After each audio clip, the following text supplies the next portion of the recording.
ఓం శ్రీ గణేశాయ నమః. శ్రీ జ్ఞానసరస్వత్యై నమః. శ్రీ గురుభ్యో నమః. శ్రీ మహాగాయత్రీమాత్రే నమః. శ్రీ మహాగాయత్రీమాత యూట్యూబ్ ఛానల్కు అందరికీ సాదర స్వాగతం. ఆహ్వానించువారు కాశీవజ్జల సుబ్రహ్మణ్య శర్మ, నిడదవోలు. కార్తీక పురాణము 9వ అధ్యాయము. విష్ణు పార్షదుల యమదూతల సంవాదము. ఎన్నో పాపాలు చేసి మరణించిన అజామీలుండి తీసుకుపోయేందుకు వచ్చిన యమదూతలను వారిస్తూ ఆ దేహాన్ని తాము తీసుకువెడదామని విష్ణుదూతలు చెప్పటంతో యమదూతలు ఆశ్చర్యపోయారు. ఇతడు మహాపాపాత్ముడు, జీవించినంతకాలం పొరపాటున కూడా ఎప్పుడూ మంచి కార్యం చేయలేదు. అలాంటిది పుణ్యలోకాలకు ఎలా తీసుకుపోతారు? ఇతన్ని మేమే తీసుకువెళ్ళాలి. అయినా ఇంత ప్రకాశవంతంగా వెలిగిపోతున్న మీరెవరు? ఇతన్ని మీరు తీసుకువెళ్లేందుకు కారణం ఏమిటి? తెలియజేయండి అని యమదూతలు అడిగారు. అందుకు విష్ణుదూతలు ఇలా అంటున్నారు: మేము విష్ణుదూతలం. పాలసముద్రంలో మహాలక్ష్మీదేవి పాదాలు ఒత్తుతుండగా శేషపాన్పుపై శయనించే శ్రీమన్నారాయణుడు కొలువు తీరే వైకుంఠం నుండి వచ్చాము. అసలు మీ ప్రభు అయిన యమధర్మరాజు మిమ్మల్ని ఎలాంటి పాపాత్మలను తీసుకురమ్మని పంపించాడో ముందుగా చెప్పండి అని ప్రశ్నించారు. అందులకు ప్రతిగా యమదూతలు: అయ్యా విష్ణుదూతలారా, మానవుడు చేసే ప్రతి కార్యాన్ని, అది మంచైనా చెడైనా, వాటిని సూర్యుడు, చంద్రుడు, భూదేవి, ఆకాశం, ధనంజయాది వాయువులు, రాత్రింబవళ్ళు, సంధ్య ప్రత్యక్షంగా చూస్తుంటాయి. అవే మనుషుల పాపపుణ్యాలకు నిలువెత్తు రుజువులు. ఇవి ప్రతిరోజు ప్రతి మానవుని దినచర్యను మా ప్రభు అయిన నరకాధిపతికి వచ్చి విశదపరుస్తాయి. అప్పుడు మా ప్రభు ఈ కార్యకలాపాలను చిత్రగుప్తునితో బేరీజు వేయించి మా వద్దకు రావలసిన పాపాత్ముల్ని, తీసుకురాదగిన వాళ్ళెవరో గమనించి వాళ్ల కోసం మమ్మల్ని పంపిస్తారు. అసలు పాపులంటే ఎవరో, ఎలా ఉంటారో కూడా తెలియజెబుతాం, వినండి అంటూ పాపుల వివరాలను తెలియజేస్తున్నారు. వైకుంఠవాసులారా, వేదాల్ని దూషించేవాడు, కులాచారాలను పాటించనివాడు, గోవులను బ్రాహ్మణులను హత్య చేసేవాడు, పరస్త్రీలను కామించేవాడు, ఇతరుల సొమ్మును ఆశించేవాడు, కులవృత్తిని చేపట్టకుండా తల్లిదండ్రులను, గురువులను, బంధువులను తిట్టి హింసించేవాడు, జీవహింస చేసేవాడు, దొంగ పద్దులు రాస్తూ అన్యాయంగా వడ్డీలు పెంచి ప్రజలను పీడించేవాడు, జారత్వం, చోరత్వం ద్వారా భ్రష్టులైన వారంతా కూడా మా లోకానికి రావలసిందే. ఇక ఇతరుల ఆస్తిని స్వాహా చేసేవాళ్ళు, శిశుహత్య చేసేవాళ్ళు, చేయించేవాళ్ళు, శరణన్న వారిని కూడా వదలకుండా బాధించేవాళ్ళు, చేసిన మేలు మర్చిపోయి అపకారం చేసేవారు, వివాహాది శుభకార్యాలు జరగనీయకుండా అడ్డు తగిలేవాళ్ళు కూడా యమసదనానికి రావలసిన వాళ్లే. వారు మరణించగానే తన వద్దకు తీసుకువచ్చి దండించమని మా ఏలికైన యమధర్మరాజు మమ్మల్ని ఆజ్ఞాపించాడు. కాగా ఈ అజామీనుడు బ్రాహ్మణుడై పుట్టి చెడ్డలవాట్లకు బానిసై కులభ్రష్టుడిగా జీవిస్తున్నాడు. వేటాడుతూ కానివాళ్లతో సంపర్కం పెట్టుకొని కామాంధుడై వాయువర్షం లేకుండా తిరిగిన పాపాత్ముడు. అందుకు వారితో విష్ణుదూతలిలా చెబుతున్నారు: యమకింకరులారా, మీరెంత అమాయకులు! మీకు ధర్మసూక్ష్మాలు బొత్తిగా తెలియవు.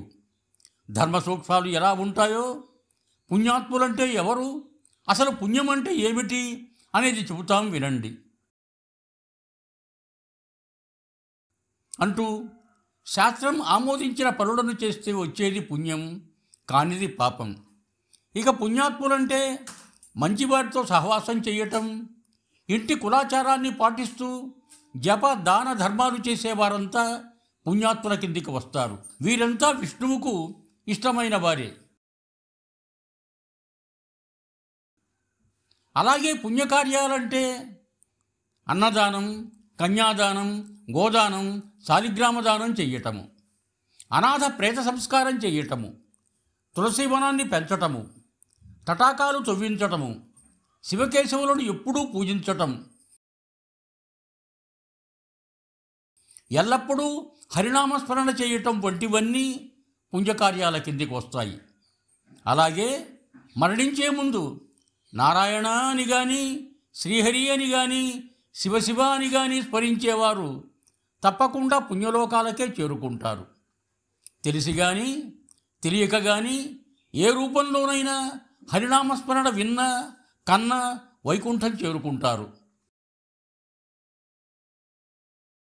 కాబట్టి అజామిలుడు ఎంత పాపాత్ముడైనా మరణకాలంలో నారాయణ అని స్మరిస్తూ చనిపోయాడు.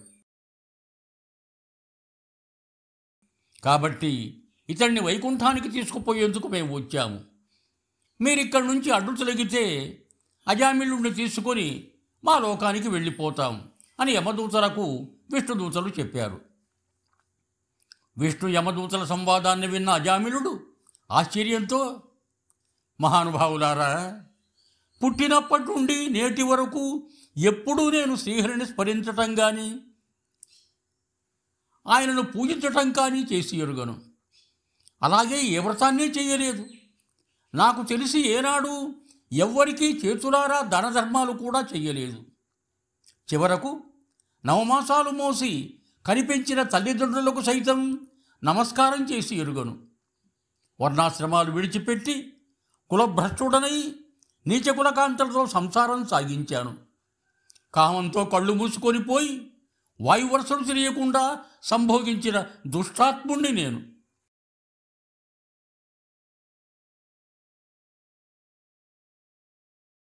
కేవలం పుట్టిన కుమారునిపై ఉన్న ప్రేమతో నారాయణ అని పిలిచానే తప్ప దైవాన్ని తలవలేదు, పిలవలేదు. అయినా నా మీద కరుణతో నన్ను ఘోరమైన నరక నుండి రక్షించి వైకుంఠానికి తీసుకుపోయేందుకు వచ్చారు. నేనెంత అదృష్టవంతుణ్ణి! ఇదంతా పూర్వజన్మ సుకృతం. నా తల్లిదండ్రుల పుణ్యఫలమే నన్ను రక్షించిందని వారికి అంజలి ఘటించాడు. ఆపై అక్కడి వారందరికీ నమస్కరించి విమానం ఎక్కి అజామిలుడు వైకుంఠానికి వెళ్ళిపోయాడు. కాబట్టి జనకరాజేంద్ర, తెలిసి ముట్టుకున్నా తెలియక ముట్టుకున్నా మంచు చల్లగానే ఉంటుంది.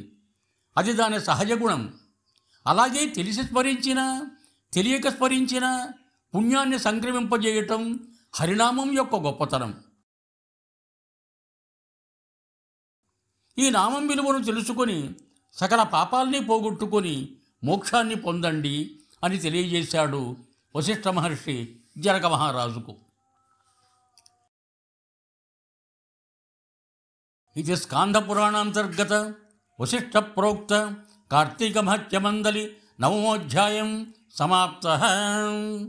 ఇవం భూయాత్. సర్వే జనా సుఖినో భవంతు. ధన్యవాదములు.